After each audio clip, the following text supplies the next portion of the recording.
কি রে শান্তনা, তুই নাকি এলাকার সবাই কইছস আমি গুটিবাজ? আমি নাকি গুটিবাজি করি? হ্যাঁ কইছি, কারণ তুই গুটিবাজ, তুই গুটিবাজি করে বেড়াস।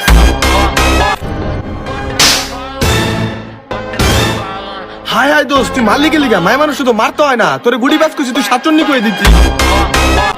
দোষ আমার রাগ উঠে গেছিল গা। সরি শান্তনা।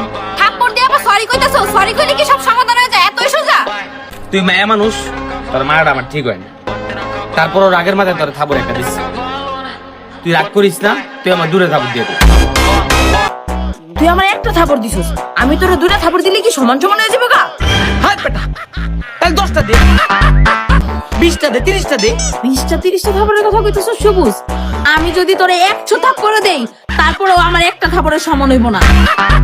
কারণ আমি যখন তোরে থাপ্পড় দিব তখন তুই ব্যথা পাবি, কিন্তু তুই যখন আমারে থাপ্পড় দিছিলি আমি শুধু ব্যথা পাই নাই, আমি ব্যথা পাইছি, লগে আমার মুখে মেকআপ উঠে গেছে।